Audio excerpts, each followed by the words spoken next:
What's up, gems? It's Mythril here, and today is a gift because we get to play on New World's brand new PTR. But wait, Mythril, what's a PTR? Great question. Glad you asked, Slappy Pants 6969. The New World PTR just released on November 10th, 2021. It's basically a place where the devs can test new features and hopefully squash bugs before they hit the real game. The best part is, absolutely nothing you do here will affect your main character back home on Xibalba. So don't worry, your main tune is probably just sleeping off the horror of team wiping to this asshole dozens of times. You just get some rest, buddy. It'll be okay. Anywho, today is special because we get to try out for the very first time the all-powerful Void Gauntlet. And if you're a healer like me who quite literally can't do enough damage to kill a level 3 fucking boar, then the Void Gauntlet is a pretty big deal to you as well. Hence why you clicked on this video. Now with all that being said, it's time to get serious. Allow me to introduce you to every healer's new best friend. The Void Gauntlet is unique in that a lot of its abilities are very specified. Whilst a casual DPS can benefit from great damage, it's in my opinion that the Void Gauntlet will truly shine for focus attribute mains. Once you dive into the skill trees, you'll quickly find out that most, if not all, of the Gauntlet's healing abilities scale directly with focus. This means that if you're running an intelligence and constitution build, the Void Gauntlet may not be for you. Simply put, if your focus is lower than about 100, your healing benefits from using the Gauntlet will be very scarce. However, its active abilities also have the potential to put down massive damage with the right passives and attributes. So let's take a look. The main skills for the Annihilation tree is what you're seeing on screen now. Void Blade, Oblivion, and Petrifying Scream. These put together are a lot of fun, and it feels like heaven how seamlessly these skills work together. Now, in a second, we're going to take a deep dive together into each and every active and passive skill on the Annihilation tree. But first, I'd like to say that everything you're about to see is still in development and are subject to change. If you understand this and that's cool with you, then it's time to put your thinking cap on because we're about to dive deep. We're going to do it together though, so there's nothing to worry about. Alright, so I'm going to tackle all the main skills first, and then we're going to take a look at each passive skill and see how our active abilities can benefit from these. So starting off first, in the Annihilation tree, we have Void Blade. 24.4 second cooldown, and it costs 20 mana. Summon a Blade of Void energy that converts your basic attacks to melee. Tap basic attack to perform a quick slash that deals 100% weapon damage, or hold to perform a thrust attack that deals 150% weapon damage. Both attacks can inflict disintegrate on successful hits, dealing 5% weapon damage per second and reducing damage absorption by 5% for 8 seconds. Stacks up to 3 times, and it is a 15-second duration. Next underneath is Fortified Blade. Gain Fortify on start, increasing damage absorption by 20% for 5 seconds. After that is Vicious Void, plus 10% critical damage on Void Blade attacks. Last but certainly not least is Leeching Blade.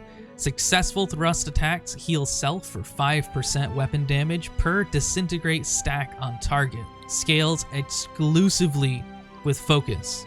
So this one is interesting because it directly correlates with the description of Void Blade. Notice here how it says successful thrust attacks heal self for 5% weapon damage per disintegrate stack on target. When we go back to Void Blade, disintegrate will be placed on targets upon successful hits. So as long as you're hitting someone, you're applying disintegrate and healing yourself for 5%. Each hit, so long as you have Leeching Blade, which is the third upgrade to Void Blade. Moving on to our second ability is Oblivion.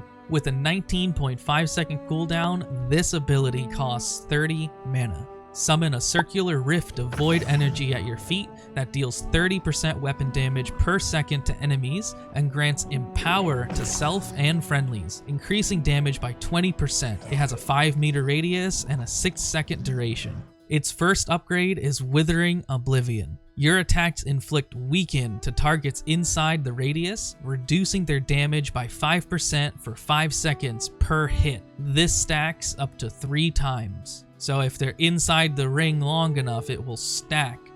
And the second upgrade to Oblivion is Invigorating Oblivion. Plus 15 stamina per second for self and friendlies while inside the radius. So every second that you or your friends are inside Oblivion while it's active, you'll be getting 15 stamina per second. Next up is Petrifying Scream, which has a 14.6 second cooldown and costs 25 mana. Unleash a void-infused scream, dealing 100% weapon damage, staggering, and inflicting root to enemies 5 meters in front of you. This root disables enemy movement for 2 seconds. This ability's first upgrade is Bone-Chilling Voice. Root duration increased by 1 second on targets below 50% health. So the root that the scream causes will be 3 seconds so long as your enemies are under 50% health. And the second upgrade is Fortifying Echoes. Gain Fortify for each enemy hit, increasing damage absorption by 10% for 10 seconds per hit. This stacks up to 3 times. So basically, if you hit 3 enemies with Petrifying Scream, so long as you have Fortifying Echoes on, your damage absorption will be increased by 30% for 10 seconds.